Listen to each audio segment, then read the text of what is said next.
ഭഗവാന് മുന്നേ അതിഥികൾക്ക് സദ്യ വിളമ്പിയത് തെറ്റ്. സമസ്താപരാധം പൊറുക്കണമെന്ന പ്രാർത്ഥനയോടെ ആറന്മുള ശ്രീ പാർത്ഥസാരഥി ക്ഷേത്രത്തിൽ ആദ്യഘട്ട പ്രായശ്ചിത്ത ചടങ്ങുകൾ നടന്നു.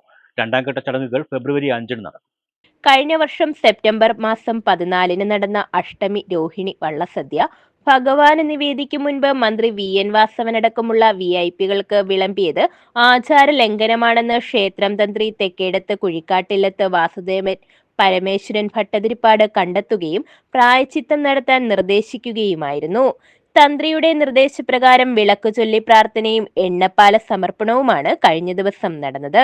വൈകുന്നേരം 5 മണിയോടെ ക്ഷേത്രം തന്ത്രി, മേൽശാന്തി, ദേവസ്വം അധികൃതർ, ക്ഷേത്രം ജീവനക്കാർ, ക്ഷേത്രോപദേശക സമിതി ഭാരവാഹികൾ, പള്ളിയോട സേവാസംഘം ഭാരവാഹികൾ, ക്രൈസ്തവീയരായ കുടുംബങ്ങളിലെ കാരണവന്മാർ എന്നിവർ ക്ഷേത്ര കൊടിമര ചുവട്ടിലെത്തി.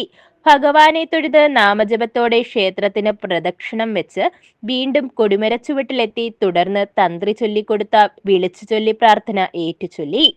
അറിഞ്ഞും അറിയാതെയും ചെയ്തുപോയ സമസ്ത അപരാധങ്ങളും പൊറുക്കണമെന്ന് അപേക്ഷിച്ച് ക്ഷേത്രത്തിനുള്ളിൽ കടന്ന് ഭഗവാനെ നമസ്കരിച്ച ശേഷം നടയ്ക്കു മുന്നിലെ ഉരുളിയിൽ എണ്ണപ്പഴം സമർപ്പിച്ചു.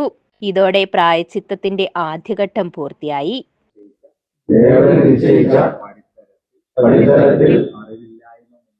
അറിവില്ലായ്മ മൂലമോ ശ്രദ്ധക്കുറവുകൊണ്ടോ പറ്റിയ പിഴയ്ക്ക് ക്ഷമ ചോദിക്കുന്നു. ഇനിമേലിൽ അത്തരത്തിലുള്ളൊരു പിഴവ് ഞങ്ങളുടെ ഭാഗത്തു നിന്നും ഉണ്ടാവുകയില്ല. ഫെബ്രുവരി 5-ന് തിടപ്പള്ളിയിൽ ഒരു പറ അരിയുടെ സദ്യയും 4 കറി വിഭവങ്ങളും തയ്യാറാക്കി നേദിച്ച ശേഷം വള്ളസദ്യയുടെ എല്ലാ വിഭവങ്ങളും ഉൾപ്പെടുത്തി 11 പറ അരിയുടെ സദ്യ ഊട്ടുപുരയിൽ തയ്യാറാക്കി. പ്രായശ്ചിത്ത കർമ്മങ്ങളിൽ പങ്കെടുത്തവർക്കും ഭക്തർക്കും വിളമ്പും.